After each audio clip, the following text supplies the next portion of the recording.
Hello and welcome to Drone Film Guide, the channel where we learn to fly like filmmakers. My name is Stewart Carroll. Now, Alina and I were up north in the Scottish Highlands recently filming content for our new drone cinematography courses that we are going to host on our new website, dronefilmguide.com. Link in the description, please sign up to our mailing list.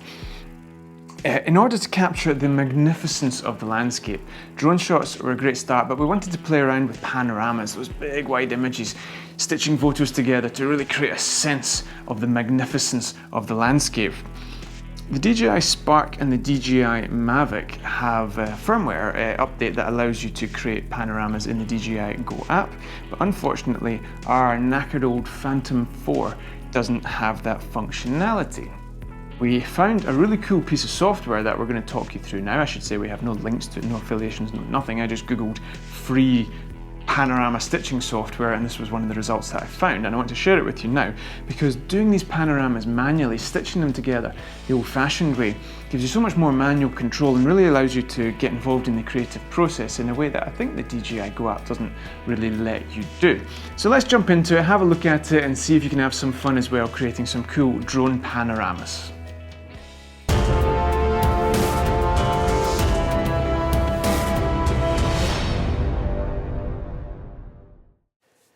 Okay, so hopefully you got the software downloaded without too much trouble and we can create some panoramas. Now, obviously, before we can create a panorama, we need some photos with which to create it. Now, I'm assuming you know how to take photos on your drone. These are photos that we took with the Phantom 4. As you can see, these are just the JPEGs that we're going to use.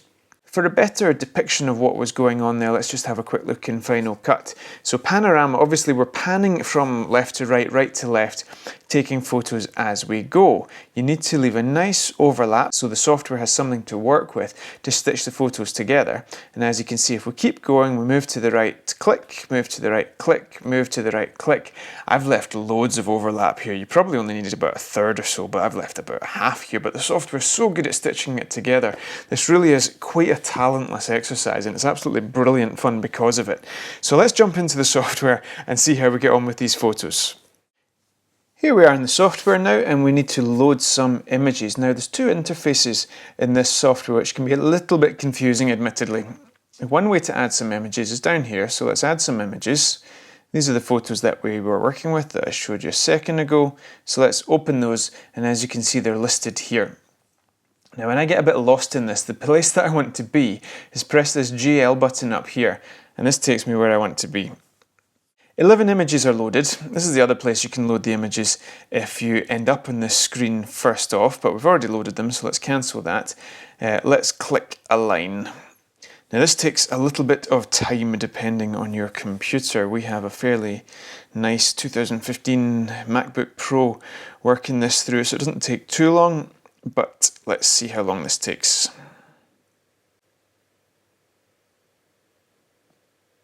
Okay, not too long at all. That was about 20-30 seconds to stitch together 11 photos. Pretty cool. Now look at this, you can start to see where this is going already.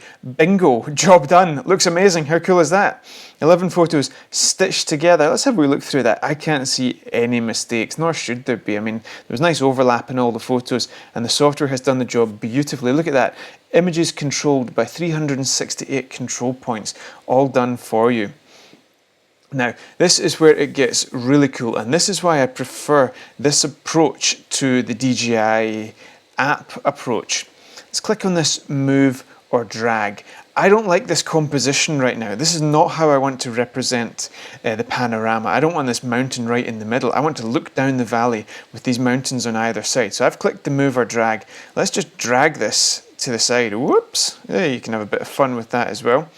Right, there we go. The valley's in the middle there. I like that composition a lot better. Let's say for the sake of argument you get a bit stuck like that. Go over here and click the straighten button. Problem solved. There we go. I like that a lot better already. Now this is the second way it gets even cooler. Click on the crop button. I like this, but I don't like these bits at the edge here, at the left and right. So excuse those flashing boxes there. I want to crop off the left and right to bring focus on the valley going down the middle. So let me just grab the side of the image there. I'm going to crop that out to about there, let's say. and I'm going to crop the right out to about there. And here's the thing with panoramas. Much as it's fun to do the big 360 looping panoramas, it doesn't always look the best. So let's go back into the assistant and see what we've got there. I like that. That's what I am going to export. Yep, I'm pleased with that. So click Create Panorama. And we don't want to create a TIFF file. They're absolutely ginormous and ridiculous, and it was JPEGs that we put in anyway in the first place. So let's just create JPEGs. Quality of 90 is fine for the time being. That goes up to 100 if you want. The width is just a default, so that's in pixels. That's the number of pixels wide and the number of pixels tall. Just leave it on this top one. Exposure corrected, low dynamic range. Let the software do the job for you without overcomplicating matters, and click OK. What is that? I don't know what that is, but it doesn't really matter. Don't show again, go away. And click OK. This is the project file, so you can re-access this at some point. We're going to save this in the photo files folder. You can change that if you want. Click Save. And as for the photo itself that we want, we're going to call this Awesome Panorama. Happy days. Save. There you can see it is creating the panorama for you, working away while you sit and have a cup of tea. And there you have it, bish bash bosh, job done, amazing panorama. Now I'll want to do a little bit of color grading on that just to tart it up a bit, but there's the file.